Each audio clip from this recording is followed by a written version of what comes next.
under Queen Mary's guidance that it was remodelled to include natural daylight and top lighting, which is how we see it today. There are pictures here that were collected by Charles I, Frederick, Prince of Wales, eldest son of George II, by George III, George IV and Queen Victoria.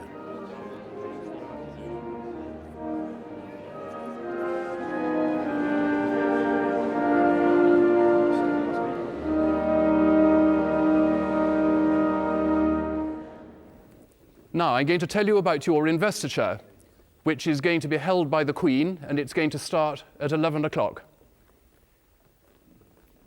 You will be taken in small groups in a school crocodile from here in that direction, and you will be taken through the ballroom where the investiture happens to an annex just beyond it. And that is your launching point for the investiture. I'll now explain the procedure that happens once you're there. And to do that, I'm going to walk myself through it so you can see it happen. And then if you've got any questions at the end, of course, I shall answer them. You will end up in a doorway, which is just like this doorway here. And there is a huge room in front of you, which is the ballroom. And in that direction, down to the side, will be over 300 of your guests coming to watch you get your reward. And above them in a gallery, there will be a small orchestra from the Band of the Blues and Royals. On the left, where most of you are standing, there is a small dais, about that high, almost as wide as this room, and standing in the middle of it will be the Queen. And there will be various other people standing on it from her household, of which you will particularly notice the Lord Chamberlain, Lord Peel, who will be standing behind a small lectern, and he will be calling out your names and calling you forward over a public address system. So that's what you will see. There are two people who will instantly become your best friends for the rest of your life, your saviors. The first of them will be standing here in the doorway, and his name is Paul Armand, and he works for the Lord Chamberlain. You will end up standing next door to him, and he will tell you when to move forward into the room. When he does so, just walk slowly forward and come and stand next door to Group Captain Hugh Rolfe, who is a gentleman usher to the Queen. Morning, everybody. Pull up alongside him, nice and close, just in case you have an attack of the nerves, and he will tell you exactly what to do, and it will all be easy. You should be listening hard at this point. There will be all sorts of words being said about the person before, and then about you, a lead-in and your name, and then what you're getting your reward for. When you hear your surname, that's the cue to move. And if you forget, Hugh will help you with his sharp finger. So, with or without the finger, take a few steps forward until you're opposite the Queen. And you face her. Gentlemen, please bow from the neck only, and ladies, please curtsy, which I'm not very good at, like that. And then you walk forward up to the dais, put your toes just against it, don't climb on, please, and then the Queen will hang your insignia on you, and after you're already wearing the little hooks, and that's what the insignia will go on. And following that, she will speak to you. And this is meant to be a dialogue, right? It's not one way, so definitely a two-way conversation. You'll know when it's come to a close because she will offer you her hand. So you would shake it, having drawn to a close volume 3 of brave events that you've lived through. Don't wring her hand. There's another investiture on Thursday. And then you walk away, just as you approached, and give a bow, or a curtsy, and turn to your right, and opposite, conveniently, there is another door, and you just walk out of the door.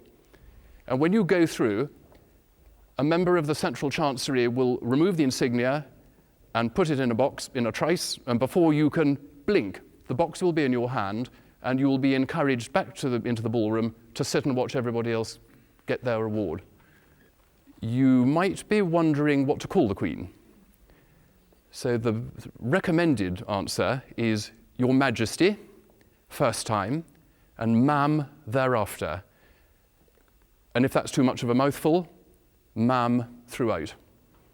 Okay? Ladies' handbags. We will take them off you, so that you don't have to worry about them, of which hand they're going to be in during the investiture. And if you do really well, we'll give them back.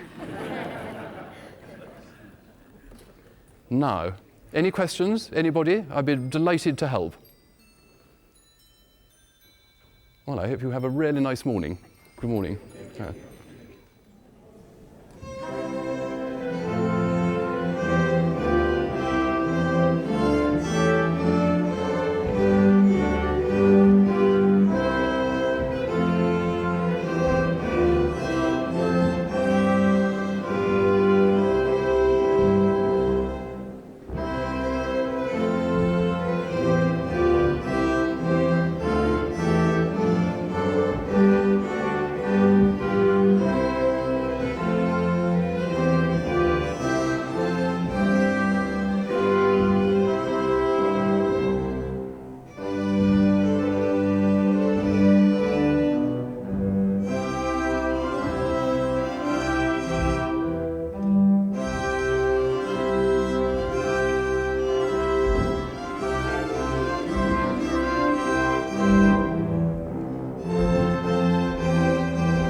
The scene is set, the briefings are over, and the investiture is about to begin.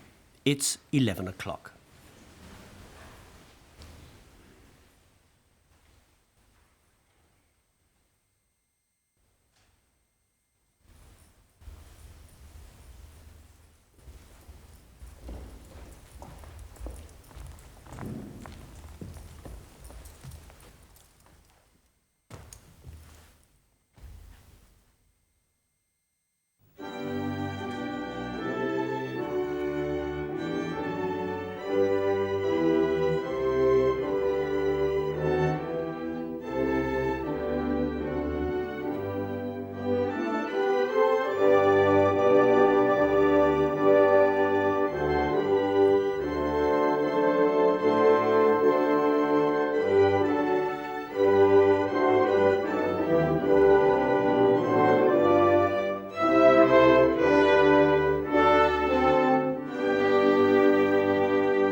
Ladies and gentlemen, please be seated.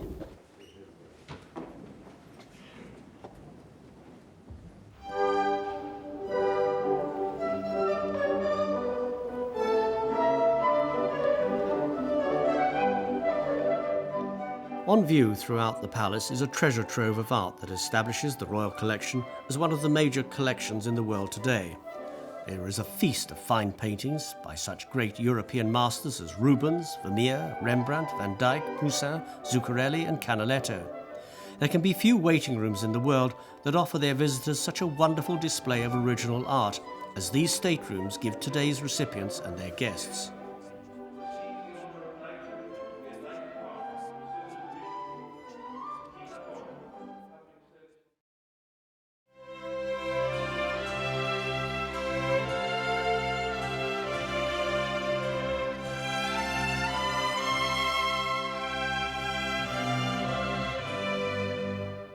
Honours and awards are not given lightly. They've been justly earned, and the investiture ceremony is the country's acknowledgement of that particular achievement.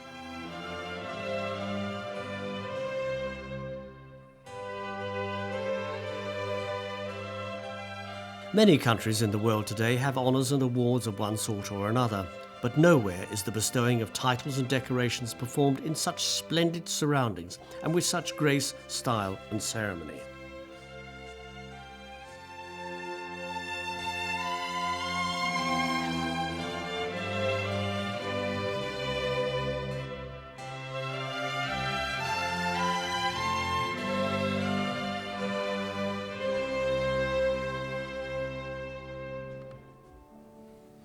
Dr. William Elder for services to British business interests in California.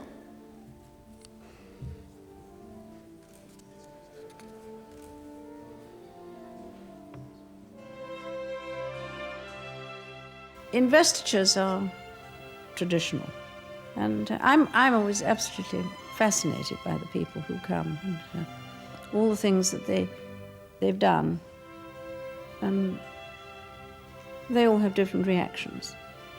They all can tell you something different, and if you ask the right questions, or if if you know a little bit about what happens there, you can always. It is always different.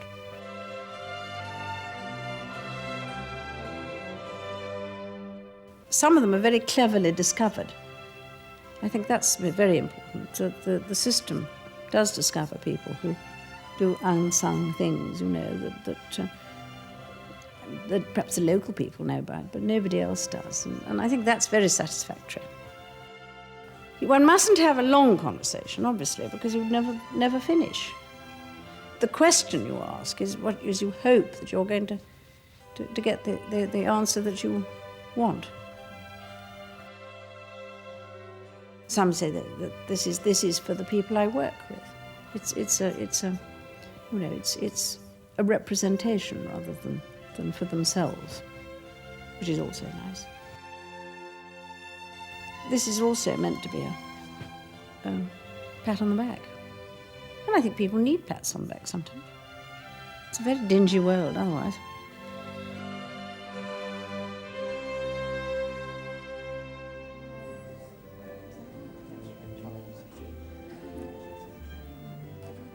Each investiture ceremony lasts a little over an hour and brings together not only those whose achievements may have been brought to our attention by the media, but also those who have not sought publicity but brought to the fore by the investiture ceremony.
As today's investiture comes to an end, there can be little doubt that the day will have given lasting pride and pleasure to all.